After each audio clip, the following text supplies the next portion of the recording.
श्री गुरवे नमः। नमो ओम विष्णुपदाय कृष्णप्रेष्ठाय भूतले श्रीमते जयपदाय स्वामी नामिने नमाचार्य पदाय निताय कपदाय निगोधकदामदाय नग्रकिरामतारिणे वाञ्छाकल्पतरुभ्यश्च कृपासिन्धुभ्यश्च पतितानां पावनेभ्यो वैष्णवेभ्यो नमो नमः।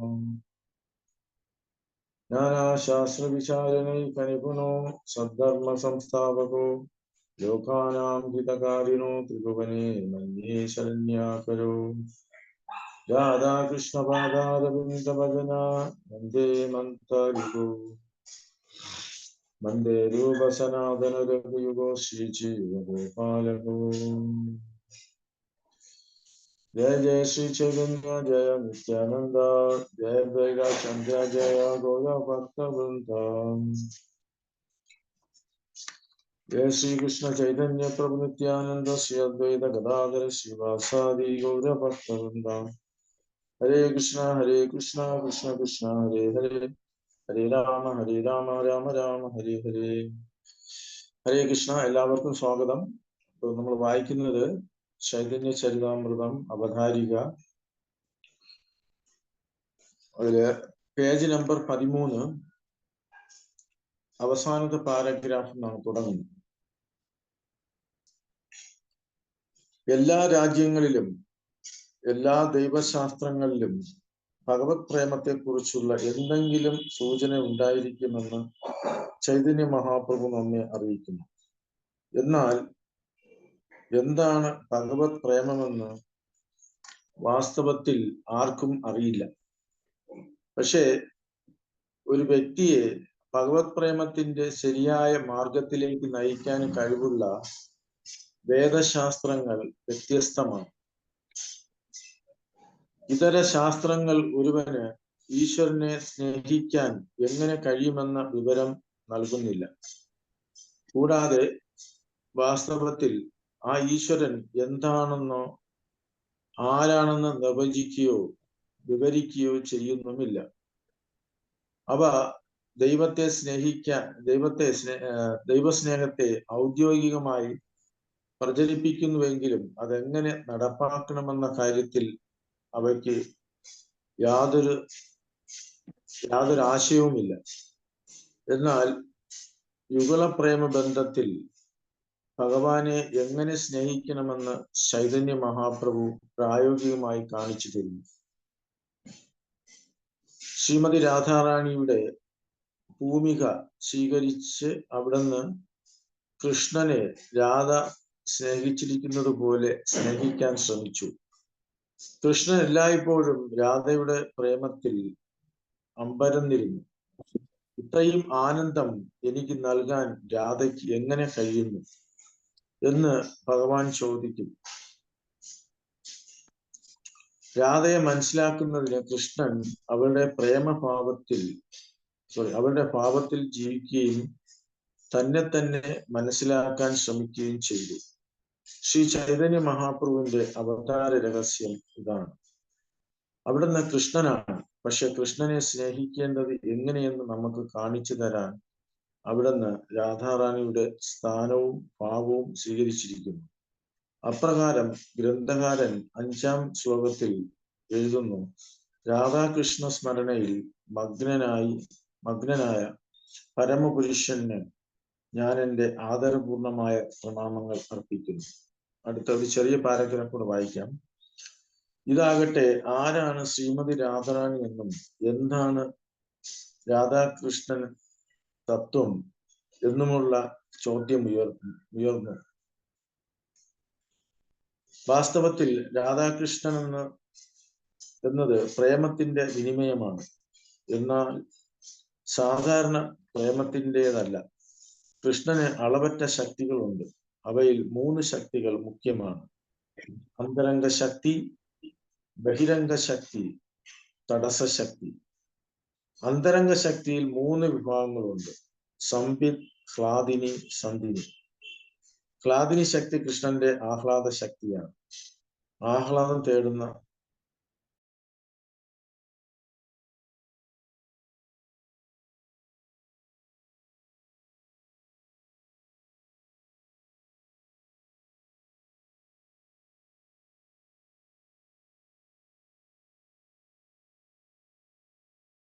ഹരീഷ പ്രഭു മൂട്ടായി പോയി. പ്രഭു ക്ഷമിച്ചാലും പ്രഭുജി, മൂട്ടായി പോയി. ഇപ്പോൾ മാനസിക അവസ്ഥയിലുള്ള ശരീരത്തിന്റെ അടിസ്ഥാനത്തിൽ നമ്മുടെ ആഹ്ലാദ ശക്തി ആസ്വദിക്കാൻ ശ്രമിക്കുന്നു.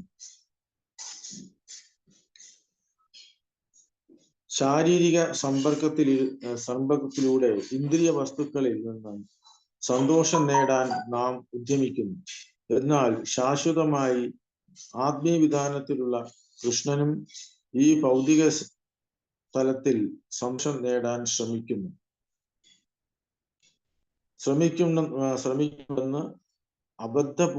അബദ്ധപൂർണമായ ആശയത്തെ നാം സ്വീകരിക്കരുത്.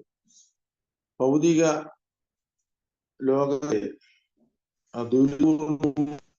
ദുർമായ തലമായിട്ടാണ് ഭഗവത്ഗീതയിൽ കൃഷ്ണൻ ചിത്രീകരിച്ചിട്ടുള്ളത്. പിന്നെ എന്തിന് അവിടുന്ന് ഭൗതിക പദാർത്ഥത്തിൽ സന്തോഷം തേടണം? പരമാത്മാവായ അവിടുത്തെ ഭൗതിക സങ്കല്പങ്ങൾക്ക് അതീതമാണ്. ഹരേ കൃഷ്ണ. സോറി, ക്ഷമിക്കണം, ഇരുട്ടായതുകൊണ്ടാണ്. അപ്പൊ ഇവിടെ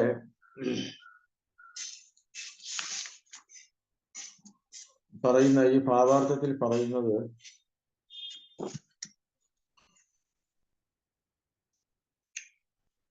ഒരുപാട് ശാസ്ത്രങ്ങളുണ്ട്. പക്ഷെ പ്രഭുപാദർ പറയുന്നത് അവയൊന്നും പൂർണ്ണമായും ഭഗവാനെ സ്നേഹിക്കാൻ പഠിപ്പിക്കുന്ന ഗ്രന്ഥങ്ങളല്ല.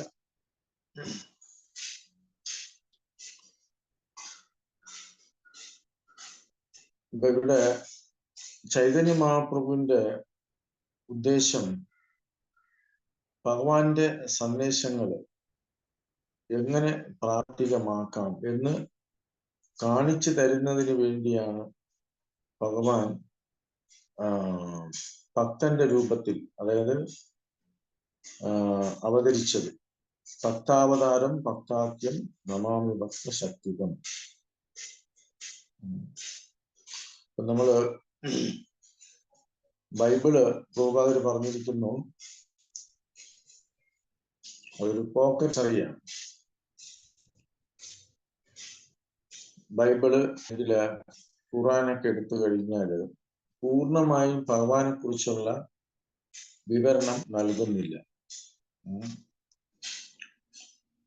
അപ്പോ 3 തരത്തിലുണ്ട്. അതായത് ഒന്ന്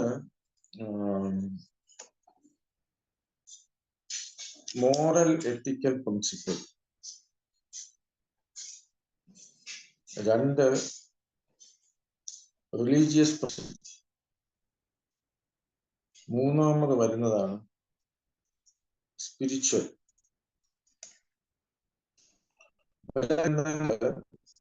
മോറൽ എത്തിക്കൽ പ്രിൻസിപ്പിളിനെ കുറിച്ചാണ് പറയുന്നത്. ഇപ്പൊ നമ്മൾ ബൈബിൾ നോക്കിക്കഴിഞ്ഞാൽ അന്യന്റെ മുതലിനെ ആഗ്രഹിക്കാൻ പാടില്ല, നിന്നെ പോലെ നിന്റെ അയൽക്കാരനെ സ്നേഹിക്കണം, അങ്ങനെയുള്ള ചില കോഡുകളൊക്കെ വരുന്നുണ്ട്. പിന്നെ റിലീജിയസ് പ്രിൻസിപ്പിൾ, നമ്മൾ തത്വങ്ങളെ കുറിച്ച് പറയുന്നു. അപ്പൊ ഇതിനെല്ലാം ഉപരിയാണ് സ്പിരിച്വൽ എന്ന് പറയുന്ന ആത്മീയപരമായിട്ടുള്ള ഗ്രന്ഥങ്ങൾ, വിശുദ്ധ സത്വത്തിൽ വരുന്നത്. പ്രഭുപാദർ പറയാൻ കാരണം എല്ലാ ഗ്രന്ഥങ്ങളും ദൈവത്തെ ഔദ്യോഗികമായി പ്രചരിപ്പിക്കുന്നുണ്ടെങ്കിലും അങ്ങനെ നടപ്പാക്കണമെന്ന കാര്യത്തിൽ അവയ്ക്ക് യാതൊരു ആശയവുമില്ല. ഇപ്പൊ നമ്മുടെ ജീവിതത്തിന്റെ ആത്യന്തിക ലക്ഷ്യം എന്ന് പറയുന്നത് കൃഷ്ണപ്രേമം നേടുക എന്നുള്ളതാണ്. ഭഗവാനെ എങ്ങനെ സ്നേഹിക്കണം. അപ്പൊ ഇത് പ്രായോഗികമായിട്ട് പഠിപ്പിക്കുന്നതിന് വേണ്ടിയാണ് ചൈതന്യ മഹാപ്രഭു അവതരിച്ചത്. ഇവിടെ പറയുന്നത് നമ്മൾ വരും അധ്യായങ്ങളിൽ പഠിക്കും. അതായത് ചൈതന്യ മഹാപ്രഭുവിന്റെ അവതാരത്തിന് 3 രഹസ്യ കാരണങ്ങളുണ്ട്. പിന്നെ ബാഹ്യമായിട്ടുള്ള കാരണങ്ങളും ഉണ്ട്. ബാഹ്യമായിട്ടുള്ള കാരണം നമുക്കറിയാം. കാരണം ഇവിടെ പറയുന്നത് പരസ്പരം സേവനത്തിന്റെയും വിനിമയത്തിന്റെയും അതീന്ദ്രിയ രസം വിശദീകരിക്കുക എന്നുള്ളതായിരുന്നു ബാഹ്യമായിട്ടുള്ള കാരണം. രണ്ടാമത്തത് കലിയുഗ ധർമ്മം. നമുക്കറിയാം, നാമസങ്കീർത്തനം പ്രചരിപ്പിക്കുന്നതിന് വേണ്ടിയാണ് ചൈതന്യ മഹാപ്രഭു അവതരിപ്പിച്ചത്. നമ്മൾ ഭഗവത്ഗീതയിൽ പഠിച്ചിട്ടുണ്ട്, അസുര നിഗ്രഹം. ഭക്തന്മാരെ സംരക്ഷിക്കുക, അസുരന്മാരെ നിഗ്രഹിക്കുക. ഇതാണ് ഭഗവാന്റെ അവതാര ഉദ്ദേശം. പക്ഷെ ഇവിടെ ചൈതന്യ മഹാപ്രഭു അസുര നിഗ്രഹണത്തിന് ആയുധവുമായിട്ടല്ല വന്നത്. അപ്പൊ അതിന് പകരം ചൈതന്യ മഹാപ്രഭു ഉപയോഗിച്ച ആയുധമാണ് നാമസങ്കീർത്തനം. നാമസങ്കീർത്തനം ചെയ്യുമ്പോൾ നമ്മുടെ ഹൃദയത്തിലുള്ള അസുര ചിന്തകള് ശുദ്ധീകരിക്കപ്പെടും, അസുര ചിന്തകൾ മാറും.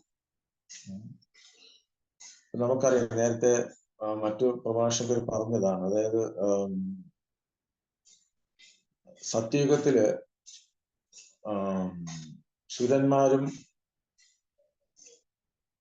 അസുരന്മാരും രണ്ട് ഗ്രഹങ്ങളിലായിരുന്നു. പിന്നീട് അത് ത്രേതായുഗത്തില് രണ്ട് രാജ്യങ്ങളിലായി മാറി. പിന്നീട് ദ്വാപരയുഗത്തില് അസുരഗുണവും സുരഗുണവും ഒരേ കുടുംബത്തിലായി. അതാണ് പാണ്ഡവരും കൗരവരും. പക്ഷെ കലിയുഗത്തില് അസുരഗുണവും സുരഗുണവും ഒരേ ജീവാത്മാവിന്റെ ഹൃദയത്തിലുണ്ട്. അപ്പൊ ഭഗവാൻ അസുരന്മാരെ നിഗ്രഹിക്കാൻ വന്നാൽ നമ്മളെ എല്ലാവരെയും നിഗ്രഹിക്കേണ്ടി വരും. അപ്പൊ അതുകൊണ്ടാണ് ചൈതന്യ മഹാപ്രഭു കാരുണ്യ അവതാരം. അപ്പോ അദ്ദേഹം നാമം ജപിച്ചു കഴിഞ്ഞാല് നമ്മുടെ ഹൃദയത്തിലെ അസുര ചിന്തകൾ മാറും. അപ്പൊ അതായിരുന്നു ചൈതന്യ മഹാപ്രഭുവിന്റെ ഉദ്ദേശം. പിന്നെ ഇവിടെ പറയുന്നത് 3 രഹസ്യ കാരണങ്ങള്. ഒന്ന്, നേരത്തെ നമ്മൾ വായിച്ചു, രാധാറാണിയുടെ ത്തിലാണ് ഭഗവാൻ അവതരിച്ചത്. അപ്പൊ ഒന്ന്, ശ്രീമതി രാധാറാണിയുടെ പാപം ആസ്വദിക്കുക. രണ്ടാമത്തത്, തന്നിൽ തന്നെയുള്ള പ്രേമരസം മനസ്സിലാക്കുക. അപ്പോ എല്ലാവരും ഭഗവാനെ ആസ്വദിക്കുന്നു, ഭക്തിയുടെ സേവനം ചെയ്ത് ആസ്വദിക്കുന്നു. അപ്പൊ ആ രസം എങ്ങനെയാണ്? മൂന്നാമത്തത്, രാധാറാണി രുചിച്ച അതേ ആനന്ദ അനുഭൂതി എങ്ങനെയാണ് എന്ന് അറിയുന്നതിന് വേണ്ടി അത് ആസ്വദിക്കുക.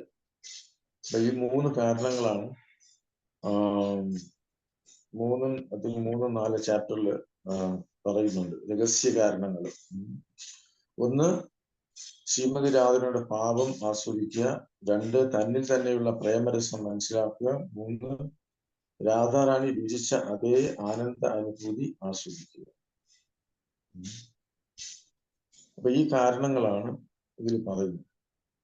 അപ്പൊ നമുക്കറിയാം, ചൈതന്യ മഹാപ്രഭു എല്ലാ യുഗത്തിലും അവതരിക്കാറില്ല. അപ്പൊ നമ്മുടെ ഈ യുഗത്തില് ചൈതന്യ മഹാപ്രഭു അവതരിച്ചു. അപ്പൊ അതുകൊണ്ട് തന്നെ നമ്മള് ഇത് ഗോൾഡൻ പീരീഡ് എന്നാണ് പറഞ്ഞത്. അപ്പൊ നമുക്ക് എല്ലാവരും ഭാഗ്യവാന്മാരാണ് പറയുന്നത്. അതായത് 28ാമത്തെ ചതുർയുഗത്തിൽ, ദ്വാപരയുഗത്തിന്റെ അന്ത്യത്തിൽ ഭഗവാൻ പ്രത്യക്ഷപ്പെടും. ഭഗവാൻ കൃഷ്ണൻ പ്രത്യക്ഷപ്പെടും. അതേ ദിവ്യയുഗത്തില് കലിയുഗത്തിന്റെ ആരംഭത്തിലാണ് ചൈതന്യ മഹാപ്രഭു പ്രത്യക്ഷപ്പെടുന്നത്. അപ്പൊ അത് പറയുന്നത് അതായത് നമ്മൾ കണക്ക് നോക്കിക്കഴിഞ്ഞാല് 71 ദിവ്യയുഗങ്ങളാണ് ഒരു മന്വന്തരം. അതായത് 4 യുഗങ്ങൾ ചേർന്നതാണ് ഒരു ദിവ്യയുഗം. അപ്പൊ അങ്ങനെ ഈ 71 യുഗങ്ങൾ ചേർന്നതാണ് ഒരു മന്വന്തരം.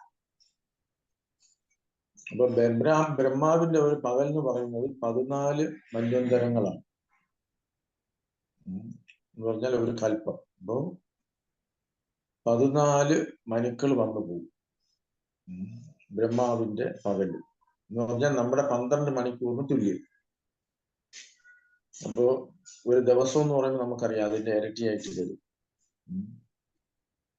അപ്പൊ 28 മന്വന്തരങ്ങളാണ് ഫുൾ ഡേ ആയിട്ട് വരുന്നത്. ഇപ്പൊ ബ്രഹ്മാവിന്റെ പകൽ എന്ന് പറയുന്നത് 14 മന്വന്തരങ്ങളാണ്. അപ്പൊ നമുക്കറിയാം 14 മന്വന്തരം എന്ന് പറഞ്ഞു കഴിഞ്ഞാല് 1000 ദിവ്യയുഗങ്ങൾ. അപ്പൊ 1000-നെ നമ്മൾ 14 കൊണ്ട് ഭാഗിക്കുമ്പോഴാണ് 71 കിട്ടുന്നത്. അതാണ് 71 ദിവ്യയുഗം എന്ന് പറയുന്നത്. അപ്പൊ ഈ യുഗത്തിൽ തന്നെ വീണ്ടും നമ്മൾ പ്രഥമ സന്ധ്യ എന്ന് പറയുന്നുണ്ട്. എന്ന് പറഞ്ഞാൽ അതിനെ വീണ്ടും നമ്മൾ ഡിവൈഡ് ചെയ്യുമ്പോൾ യുഗത്തിനെ 12 ഡിവൈഡ് ചെയ്യുമ്പോൾ അതില് ഒരു ഭാഗമാണ് പ്രഥമ സന്ധ്യ എന്ന് പറയുന്നത്. അപ്പൊ പ്രഥമ സന്ധ്യയിലാണ് ചൈതന്യ മഹാപ്രഭു അവതരിച്ചിരിക്കുന്നത്. അപ്പൊ ഇത് കണക്കാണ്. 36,000 സൗരവർഷത്തിന്റെ കണക്ക് പറയുന്നുണ്ട്. ചൈതന്യ മഹാപ്രഭു പ്രത്യക്ഷം, അതായത് 4586 സൗരവർഷങ്ങൾ കടന്നുപോയെന്ന് പ്രഭുപാദർ പറയുന്നുണ്ട്. അപ്പൊ ഇവിടെ നമുക്ക് തിരിച്ചു വരാം. അതായത് ഇവിടെ പറയുന്നത് രണ്ടാമത്തെ പാരഗ്രാഫില് ഭഗവാന് 3 ശക്തികളെ കുറിച്ച് പറയുന്നുണ്ട്. 1 അന്തരംഗ ശക്തി, 2 ബഹിരംഗ ശക്തി, 3 തപസ്സശക്തി. അപ്പൊ അന്തരംഗ ശക്തി എന്ന് പറഞ്ഞാൽ നമുക്കറിയാം അത് ആധ്യാത്മിക ലോകത്തെ കുറിക്കുന്നതാണ്. രണ്ടാമത് ബഹിരംഗ ശക്തി എന്ന് പറഞ്ഞാല് മായ, ഭഗവാന്റെ എക്സ്റ്റേണൽ എനർജി, അതാണ് ഭൗതിക ലോകം. തടസ്സ ശക്തിയിലാണ് ദേവന്മാരും നമ്മളും ഉൾപ്പെടുന്നത്. ഇപ്പൊ ഇവിടെ പറയുന്നത് അന്തരംഗ ശക്തിയില് വീണ്ടും 3 വിഭാഗങ്ങളെ കുറിച്ച് പറയുന്നുണ്ട്. അതാണ് സംബിത്, ഹ്ലാദിനി, സന്ധിനി. സംബിത്, ഹ്ലാദിനി, സന്ധിനി. അപ്പൊ ഇത് 3 സത്, ചിത്, ആനന്ദ അതിനെ കുറിക്കുന്നതാണ്. എന്ന് വെച്ചാല് ശാശ്വതമായത്, നോളജ്, പിന്നെ ആനന്ദം. ആനന്ദം എന്ന് പറയുമ്പോൾ ഹ്ലാദിനി ശക്തിയാണ്. അതായത് അത് ഭഗവാന്റെ പ്ലഷർ പൊട്ടൻസി ആണ് രാധാറാണിയായിട്ട് മാറിയത്. പിന്നെ മറ്റ് സംബിത്, പിന്നെ സന്ധിനി. സന്ധിനി എന്ന് പറയുന്നതാണ് ഇവിടെ ഭഗവാന്റെ അമ്മയായിട്ട് അവതരിച്ച ദേവകി, അതുപോലെ യശോദമയി, നന്ദമഹാരാജ് എല്ലാം ഉൾപ്പെടുന്നത് അതിലാണ്, ആ കാറ്റഗറിയിലാണ്. Radharani is a separate. അപ്പോ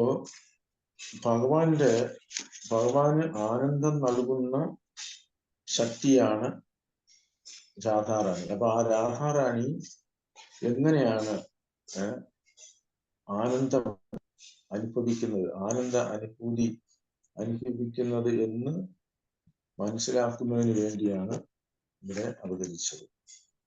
അപ്പോ നമ്മൾ ആധ്യാത്മിക ലോകത്തിൽ നമുക്കറിയാം അവിടെ ബാഹ്യമായ ശക്തി ഇല്ല. എന്ന് പറഞ്ഞാല് മഹാമായ ഇല്ല, അത് ഭൗതിക ലോകത്ത് മാത്രമാണ്. അപ്പൊ അവിടെ ഭക്തന്മാരെ നിയന്ത്രിക്കുന്നത് അന്തരംഗ ശക്തിയാണ്. ഇപ്പോ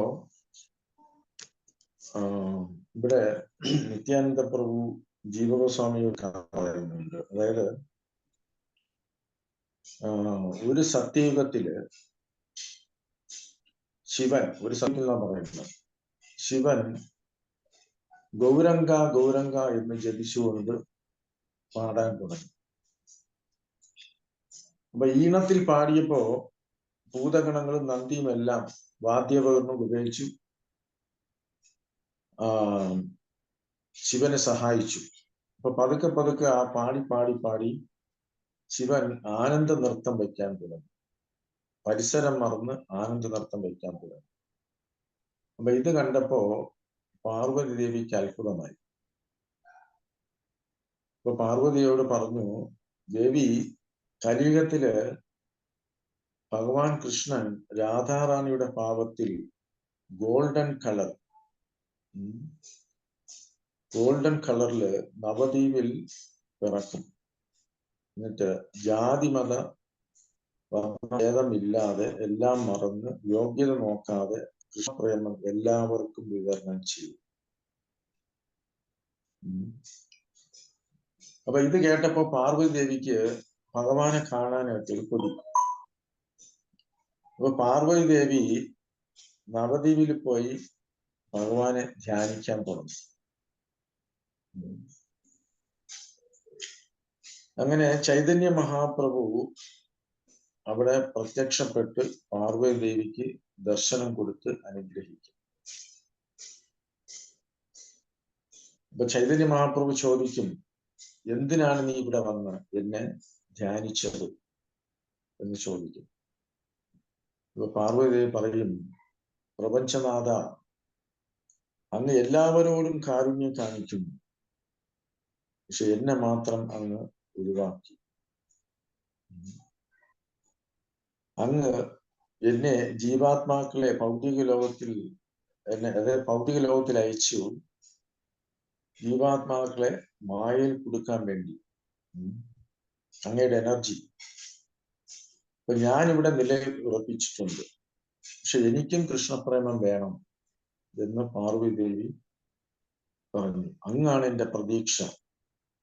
അങ്ങ് എന്റെ അവസ്ഥ മനസ്സിലാക്കി എന്നെ അനുഗ്രഹിക്കും എന്ന് പറഞ്ഞുകൊണ്ട് പാർവതി ദേവി ചൈതന്യ മഹാപ്രഭുവിന്റെ പാദത്തിൽ തൊട്ട് പാദധൂളി എടുത്ത് പാർവതി ദേവിയുടെ നെറ്റിയിൽ കൊടുക്കും. അപ്പൊ നമ്മള് സിമന്തം എന്ന് പറയില്ലേ. അപ്പൊ ഇത് അന്ന് മുതല് ആ ദ്വീപിനെ സിമന്ത ദ്വീപം എന്നാണ് അറിയപ്പെടുന്നത്. അപ്പൊ നമുക്കറിയാം, മായപ്പിൽ പോകുമ്പോ നവദ്വീപ് എന്ന് പറയുമ്പോൾ 9 ദ്വീപ സമൂഹങ്ങളുണ്ട്. അതിലൊന്നാണ് സിമന്ത ദ്വീപ്. അപ്പൊ സിമന്ത ദ്വീപ് എന്ന് അറിയപ്പെടാനുള്ള കാരണം ഇതാണ്. അപ്പൊ മഹാമായായ, അതായത് പാർവതി ദേവി അവിടെ വന്ന് ഭഗവാനെ ധ്യാനിക്കുകയും ചൈതന്യ മഹാപ്രഭു ദർശനം കൊടുക്കുകയും ചെയ്ത സ്ഥലമാണ്. അപ്പൊ അവിടെ ഇന്നും നമുക്ക് അവിടെ പോയി കഴിഞ്ഞാൽ ചൈതന്യ മഹാചരി പാർവതി ദേവി ധ്യാനിക്കുന്ന ആ വിഗ്രഹം അവിടെ ഉണ്ട്.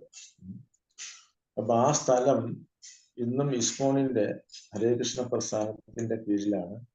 അവിടെയാണ് ശ്രീ ജഗന്നാഥ് ബലദേവ് സുഭദ്രമായി വിഗ്രഹമുള്ളത്. അപ്പൊ അതിന് വേറെ ഒരു പേരാണ് രാജാപൂർ ജഗന്നാഥ്. മായപ്പൂർ പോയിട്ടുള്ള അറിയാം, അവിടെ ഈ വിഗ്രഹത്തെ കണ്ടിരിക്കും. അതുപോലെ ജഗന്നാഥത്തെയും അതുപോലെ അതിനടുത്ത് തന്നെ ശിവലിംഗവും അവിടെ ഉണ്ട്.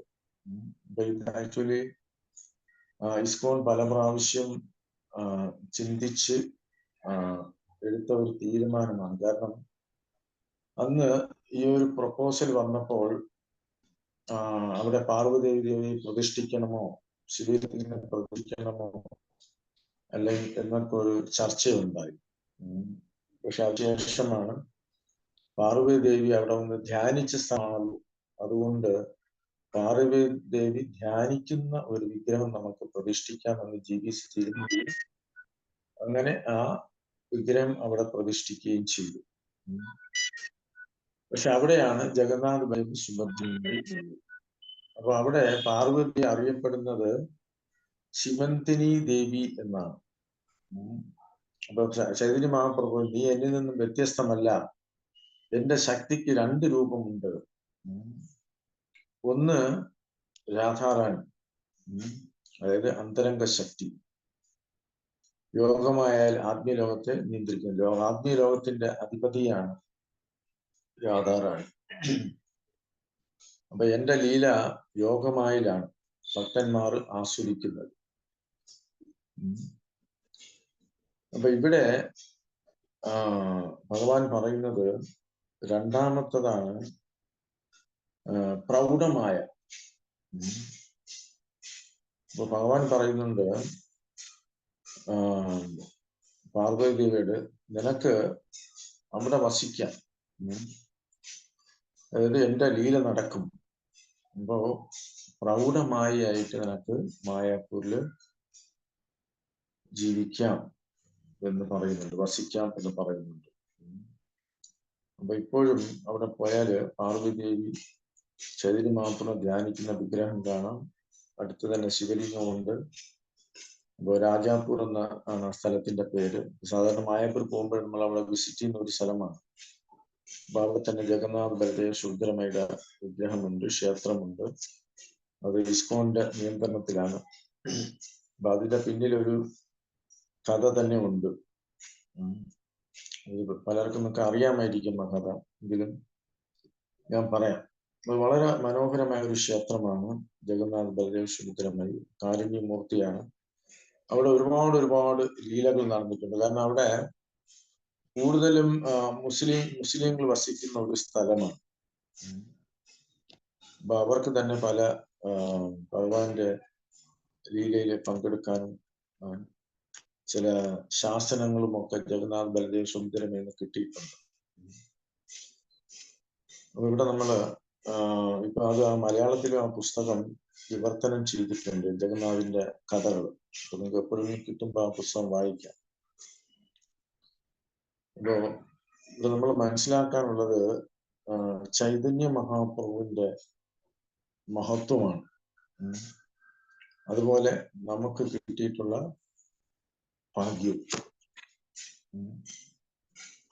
നമ്മൾ എത്രമാത്രം ഭാഗ്യവാന്മാരാണ് ഭഗവാന്റെ ലീലയില് പങ്കെടുക്കാനും ഈ സങ്കീർത്തന പ്രസ്ഥാനത്തിൽ പങ്കെടുത്തുകൊണ്ട് തന്നെ ഒട്ടനവധി ആൾക്കാരെ കൃഷ്ണാഗോത്തിലേക്ക് കൊണ്ടുവരാൻ നമുക്ക് കഴിയുന്നുണ്ട്. അതിനെല്ലാം കാരണം ചൈതന്യ മഹാപ്രഭുവാണ്. കാരണം ചൈതന്യ മഹാപ്രഭുവിന്റെ കാരുണ്യമാണ് നമ്മളിൽ കൂടി പ്രവർത്തിക്കുന്നത്.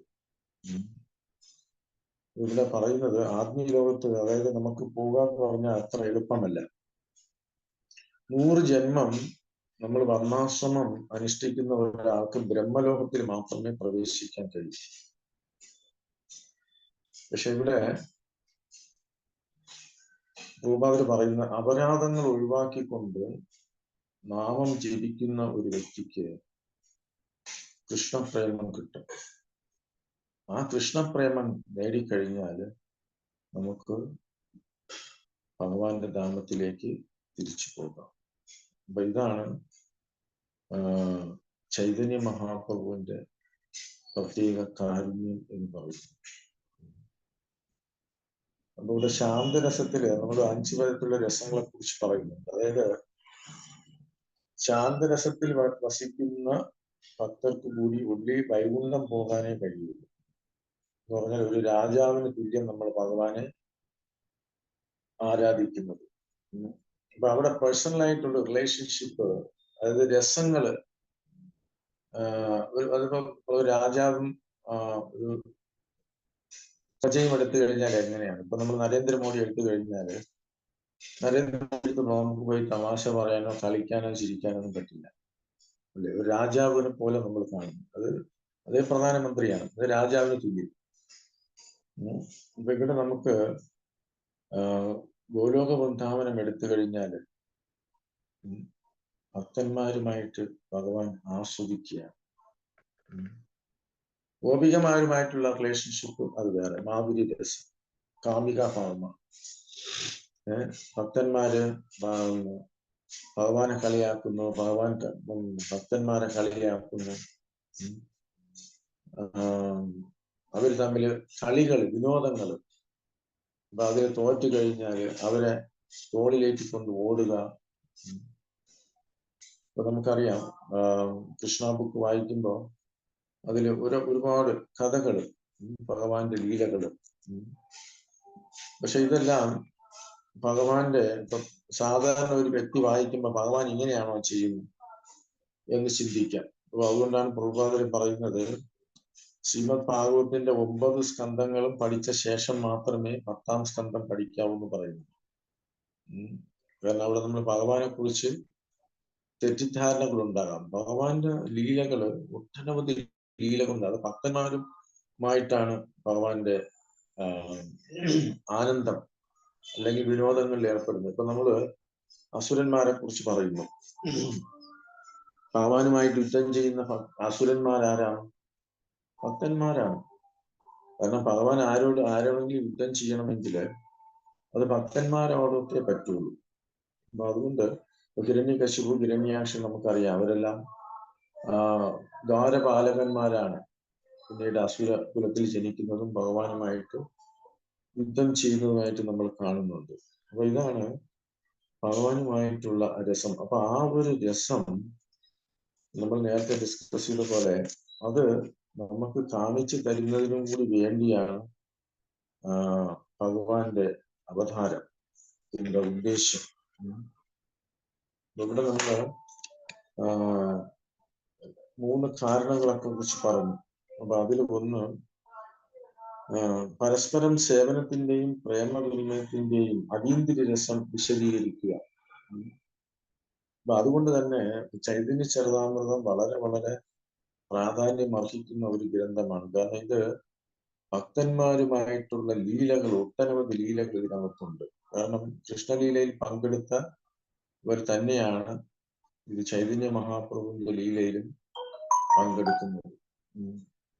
ഗോപികമാരും മഞ്ചേരിമാരും ഒക്കെ ചൈതന്യ മഹാപ്രഭുവിന്റെ ലീലയിൽ പങ്കെടുക്കുന്നുണ്ട്. അപ്പൊ നമ്മൾ തുടർന്ന് വായിക്കുമ്പോൾ ഭഗവാന്റെ ഭക്തന്മാരുമായിട്ടുള്ള ലീലകൾ നമുക്ക് മനസ്സിലാക്കാൻ പറ്റും. നമ്മൾ നേരത്തെ പറഞ്ഞു, ചൈതന്യ ചരിതാമൃതത്തില് ഒരുപാട് കഥാപാത്രങ്ങളുണ്ട്,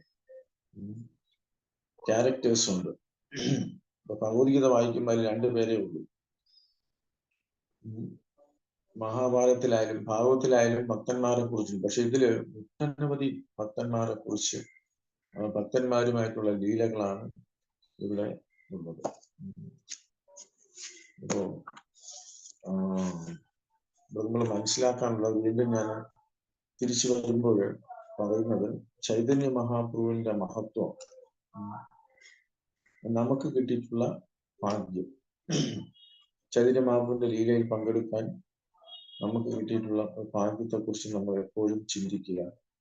അപ്പൊ അത് പ്രഭുപാദര് ലോകം മുഴുവനും പോയി പ്രചരിപ്പിക്കുകയും, അപ്പൊ അത് കാരണം ഇന്ന് ലോകത്തില് എല്ലാ സ്ഥലങ്ങളിലും സത്സംഗം നടക്കുന്നുണ്ട്. ഇതിന്റെ ഇസ്കോണിന്റെ സെന്റേഴ്സ് ഉണ്ട്. അപ്പൊ അതുകൊണ്ട് നമ്മള്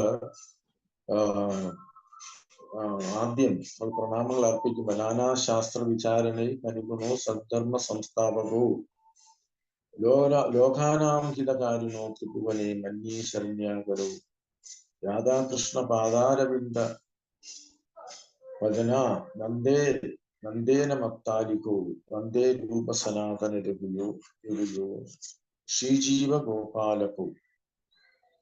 അതായത് ലോക ജനതയുടെ നന്മയ്ക്ക് വേണ്ടി നാനാശാസ്ത്രങ്ങള് അപഗ്രഥനം ചെയ്ത് പഠിക്കുകയും അതിനുശേഷം ഗ്രന്ഥങ്ങൾ എഴുതുകയും പ്രചരിപ്പിക്കുകയും ചെയ്തത് ഷഡ്ഗോസ്വാമിമാരാണ്. അപ്പൊ അത് ചൈതന്യ മഹാപ്രഭുവിന്റെ നിർദ്ദേശപ്രകാരമാണ് ഈ ഗോസ്വാമിമാരത് ചെയ്തത്. അപ്പോ ഗോപികമാരുടെ ഭാവത്തിൽ നിർലീനരായി രാധാകൃഷ്ണന്മാരുടെ ദിവ്യപ്രേമസേവനം ഏർപ്പെട്ടിരിക്കുന്നതിനാൽ എല്ലാവർക്കും ശരണം നൽകാൻ അവർക്ക് പ്രാപ്തിയുണ്ട്, ഈ ഗോസ്വാമിമാർക്ക്. അപ്പൊ അങ്ങനെയുള്ള ഗോസ്വാമിമാരുടെ അനുഗ്രഹത്തിനായി പ്രാർത്ഥിച്ചുകൊണ്ട് വേണം നമ്മൾ ഈ ഗ്രന്ഥം പഠിക്കാൻ. അപ്പൊ അതുകൊണ്ടാണ് നമ്മൾ എപ്പോഴും ഈ പ്രാർത്ഥന ചെയ്യാറുണ്ട്. നാനാശാസ്ത്ര ആചാരണെ അനുഗുണോ സദ്ധർമ്മ സംസ്ഥാപകോ. ഓക്കെ, ഹരേ കൃഷ്ണ. ഞാൻ വളരെ ചുരുക്കിയാണ് പറഞ്ഞത്, അധികം പ്രിപ്പറേഷൻ ഇല്ല. അപ്പൊ ഇത് എന്തെങ്കിലും സംശയം നമുക്ക് ചോദിക്കാം, കാരണം ഇവിടെ അതിനുള്ള സമയമുണ്ട്.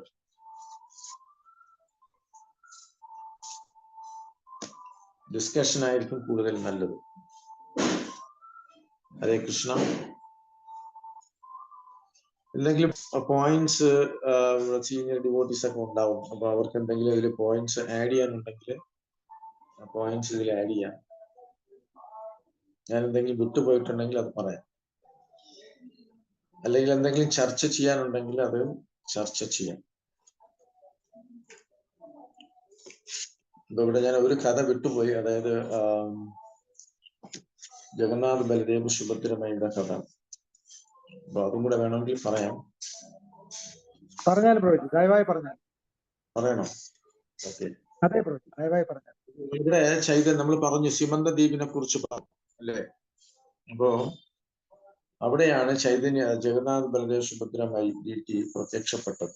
അതായത് കഥ പറയുന്നത് ജഗദീഷ് ഗംഗുലി എന്ന് പറയുന്ന ഒരു ഓൾഡ് മാൻ, അദ്ദേഹത്തിന് വയസ്സായി. പക്ഷെ അദ്ദേഹത്തിന് ജഗന്നാഥ്പുരി ക്ഷേത്രത്തിൽ പോയി രഥയാത്ര കാണാനോ ജഗന്നാഥിനെ ദർശനം എടുക്കാനോ കഴിയുന്നില്ല, വയസ്സായി പോയി.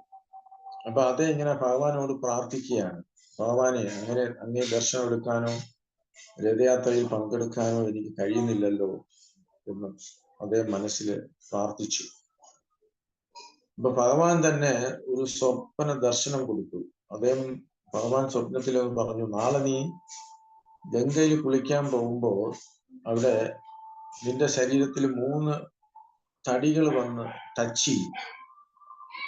ആ തടി എടുത്തുകൊണ്ടുപോയി നീ വിഗ്രഹം ഉണ്ടാക്കുക, ജഗന്നാഥ് ബലദേവ് സുഭദ്രമായി വിഗ്രഹം നിർമ്മിക്കുക. അതൊരു കാർപ്പനെ കൊണ്ട്, ഒരു വിശ്വകർമാവിനെ കൊണ്ട് നിർമ്മിക്കണം എന്ന് പറയും. അപ്പൊ ഇദ്ദേഹം ആ കാർപ്പൻറ്റർ ആരാണെന്ന് ഭഗവാൻ പറഞ്ഞു കൊടുക്കും. പക്ഷെ ഇദ്ദേഹം സമീപിച്ച കാർപ്പൻറ്റർ ഒരു കുഷ്ഠരോഗിയാണ്. അപ്പൊ അദ്ദേഹം പറയും, എനിക്ക് കുഷ്ഠരോഗം പിടിച്ചിരിക്കാൻ, എനിക്ക് ഈ വിഗ്രഹം ചെയ്യാൻ കഴിയില്ല എന്ന് പറയും. അപ്പൊ അദ്ദേഹം പറയും, നീ വിഗ്രഹം ചെയ്യുമ്പോ നിന്റെ അസുഖം മാറും, അങ്ങനെയാണ് ഭഗവാൻ പറഞ്ഞിരിക്കുന്നത് പറയും. അങ്ങനെ സമ്മതിച്ച് ഇദ്ദേഹം വിഗ്രഹം ചെയ്യാൻ തുടങ്ങും. ഈ 3 വിഗ്രഹവും ചെയ്ത് ഇദ്ദേഹം ആ ജഗന്നാഥിനെ പ്രതിഷ്ഠിച്ച് പൂജ ചെയ്യാൻ തുടങ്ങി. അപ്പൊ കാലം കടന്നുപോയി, വീണ്ടും ഇദ്ദേഹത്തിനെ കൊണ്ട് പൂജ ചെയ്യാൻ പറ്റാതായി. അദ്ദേഹം അങ്ങനെ ക്ഷേത്രം ക്ഷയിച്ചു, അദ്ദേഹവും മരിച്ചുപോയി. അപ്പൊ ആ ക്ഷേത്രം ഇല്ലാതായി. അപ്പൊ അതിനുശേഷം വീണ്ടും പാതിക ചാറ്റർജി എന്ന് പറയുന്ന അദ്ദേഹം, അപ്പൊ ഇത് എത്രയോ കാലങ്ങൾ കടന്നുപോയ ശേഷമാണ് സംഭവിക്കുന്നത്. അദ്ദേഹം വന്നു വീണ്ടും ഈ വിഗ്രഹങ്ങളെ കണ്ടെടുത്ത് പുനർനിർമ്മാണം ചെയ്തു ആ ക്ഷേത്രം. അങ്ങനെ പൂജിക്കാൻ തുടങ്ങി. അപ്പൊ അദ്ദേഹം പൂജിച്ചു. അദ്ദേഹം വയസ്സാവുമ്പോ അദ്ദേഹത്തിനെ കൊണ്ടും അത് മെയിൻറ്റെയിൻ ചെയ്യാൻ പറ്റാത്ത ഒരു അവസ്ഥയെത്തിയത്. അപ്പൊ അങ്ങനെ ഒരു അവസ്ഥയിലാണ് അദ്ദേഹം ഇസ്കോണിന് ഹാൻഡ് ഓവർ ചെയ്യുന്നത്. അത് അദ്ദേഹം പറയുന്നത്, അദ്ദേഹത്തിന് ഒരു സ്വപ്ന ദർശനം ഉണ്ടായെന്നും പറയുന്നുണ്ട്. ഇസ്കോൺ ഒരു ഗുരുവിനെ അദ്ദേഹം കാണുകയും അദ്ദേഹത്തിന് ഹാൻഡ് ഓവർ ചെയ്യണം, ഇസ്കോണിന് തന്നെ കൊടുക്കണമെന്ന് പറയുകയും ചെയ്തു. അങ്ങനെയാണ് അദ്ദേഹം ഇസ്കോൺ ഡിവോട്ടീസിനെ കോണ്ടാക്ട് ചെയ്യുന്നതും ഹാൻഡ് ഓവർ ചെയ്യുന്നു. അപ്പൊ ആ ഇസ്കോണിന് ഹാൻഡ് ഓവർ ചെയ്യുന്ന സമയത്ത് GBCക്ക് അത് ഏറ്റെടുക്കാനുള്ള ഒരു പ്രയാസം പ്രകടിപ്പിച്ചിരുന്നു. അതായത് ഇതെങ്ങനെ ഇത്രയും ഇത് മെയിൻറ്റെയിൻ ചെയ്ത് കൊണ്ടുപോകും, ആര് നോക്കും എന്നുള്ള ചോദ്യങ്ങളൊക്കെ വന്നു. അവസാനം പല പ്രാവശ്യം ഡിസ്കസ് ചെയ്ത് അവര് ആ ക്ഷേത്രം മെയിൻറ്റെയിൻ ചെയ്യാനായി നോക്കാനായിട്ട് സമ്മതിച്ചു, ഏറ്റെടുക്കുകയും ചെയ്തു. പക്ഷെ അങ്ങനെ കുറെ നാള് ആ വിഗ്രഹം പ്രതിഷ്ഠിക്കാതെ പൂജ ചെയ്യാതെ അങ്ങനെ വെച്ചിരുന്നു. എന്നിട്ട് ഇവിടുന്ന് എനിക്കറിയാം വേറെ ഡിവോട്ടി, അത് രാധാരമൻ എന്ന് പറഞ്ഞിട്ട് അദ്ദേഹം ചെന്നൈയില് വൈസ് പ്രസിഡന്റ് ആയിരുന്ന ഡിവോട്ടിയാണ്. അപ്പൊ അദ്ദേഹത്തിന് നമ്മുടെ ഗുരുമാരാജ് ഏൽപ്പിക്കും, എന്റെ ഗോഡ്ബ്രദറാണ് അദ്ദേഹം.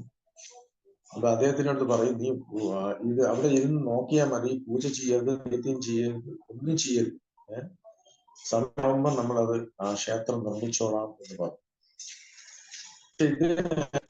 അവിടെ താമസിക്കുകയാണ്. അപ്പൊ ഇദ്ദേഹത്തിന് ഭയങ്കര ഒരു കുറ്റബോധം. അപ്പൊ ഇദ്ദേഹം ഡെയിലി എടുത്ത് അഗർബത്തി എടുത്ത് കാണിക്കും.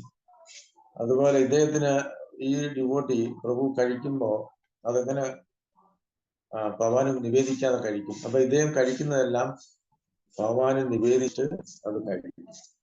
അപ്പൊ ഇതൊന്നും ഗുരുമഹാരാജ് അറിഞ്ഞില്ല. അങ്ങനെ മാസങ്ങൾ കടന്നുപോയി. ഒരു ദിവസം അദ്ദേഹത്തിന് ഒരു സ്വപ്നം. അദ്ദേഹം കാണും, ഈ ജഗന്നാഥ് ബൽദേവ് സുഭദ്രമയ ഡീറ്റി ഇറങ്ങി നടന്ന് മായാപൂരിലേക്ക് പോകുന്നു.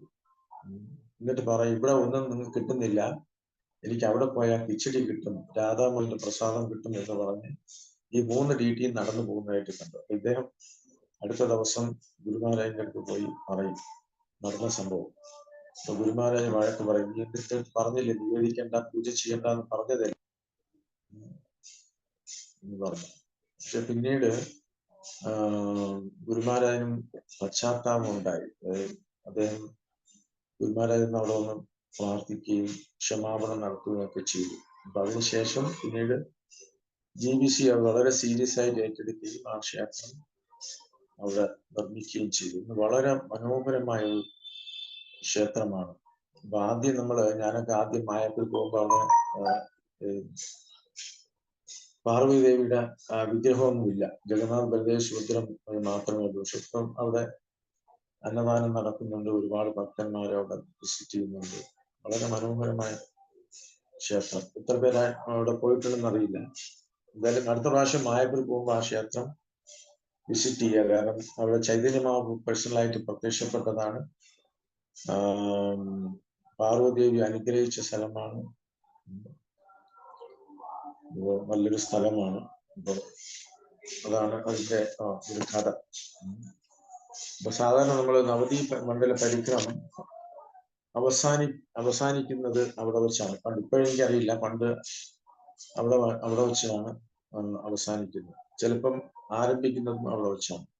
അപ്പൊ അവിടെ വലിയൊരു മഹാസങ്കീർത്തനം തന്നെ ചെയ്യാറുണ്ട്. അപ്പൊ നമ്മുടെ ഇസ്കോന്റെ സ്വന്തം പ്ലേസ് ആയതുകൊണ്ട് അവിടെ സ്ഥലമുണ്ട്. അപ്പൊ അവിടെ വലിയ പന്തലൊക്കെ കെട്ടി അന്നദാനവും മറ്റുമൊക്കെ കൊടുക്കുന്നുണ്ട്. ഹരേ കൃഷ്ണ. ഇപ്പൊ നമ്മുടെ ടോപ്പിക്സിനെ കുറിച്ച് ആർക്കെങ്കിലും എന്തെങ്കിലും സംശയം ഉണ്ടെങ്കിൽ ചോദിക്കുക. ജയ ജി ശ്രീ ജഗന്നാഥ് ബൽദേവ് സുഭദ്രാമയി की जय, പാർവതി ദേവി की जय, ചൈതന്യ മഹാപ്രഭു की जय, ശീല പ്രഭുപാദ की जय. ഇനി നമുക്കൊരു 15 മിനിറ്റ് സമയമുണ്ട്. നമുക്ക് ആർക്കും എന്തെങ്കിലും അഭിപ്രായം ഉണ്ടെങ്കിൽ പറയാം.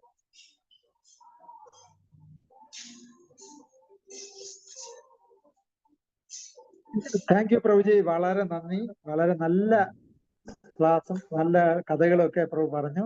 നന്ദിയുണ്ട് പ്രഭുജി.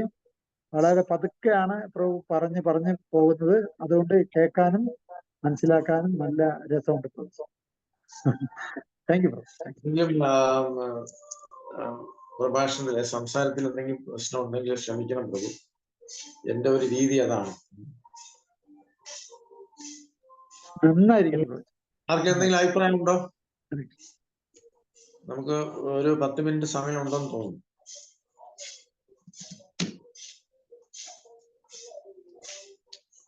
അപ്പൊ അടുത്തത് നമ്മൾ വായിക്കാനുള്ള അടുത്ത പാരഗ്രാഫ് 13 വായിച്ചത് 15-ാമത്തെ പേജ് മുതലാണ് വായിക്കാനുള്ളത്. ഓർമ്മിക്കുക, കൃഷ്ണൻ ആഹ്ലാദം ആസ്വദിക്കുന്നത് എങ്ങനെയെന്ന് മനസ്സിലാക്കാൻ നാം നിർബന്ധമായും ശ്രീമദ് ഭാഗവതത്തിന്റെ ആദ്യ 9 സ്കന്ധങ്ങൾ പഠിക്കണം എന്ന് തുടങ്ങുന്നതാണ് ആ പാരഗ്രാഫ്. എല്ലാവരും ഓർമ്മിക്കും. കൃഷ്ണ, ഇവിടെ നിർത്താമോ?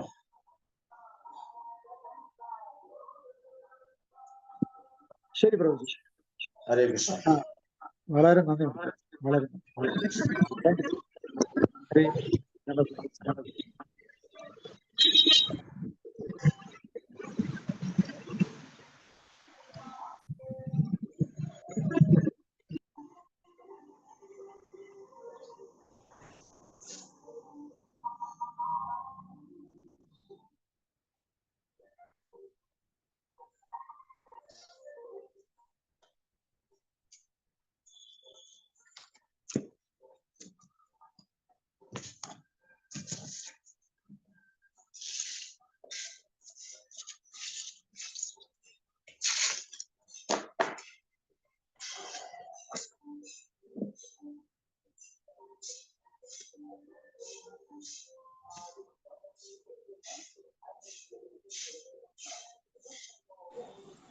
കൃഷ്ണ താങ്ക് യു പ്രഭു. കഥാം ത്രൂ തിരക്കാണെന്ന് തോന്നുന്നു, വിളിച്ചിട്ട് കിട്ടുന്നില്ല.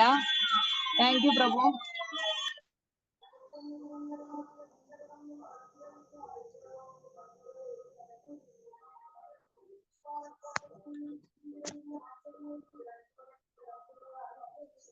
ക്ലോസ് ചെയ്യട്ടെ പ്രഭു?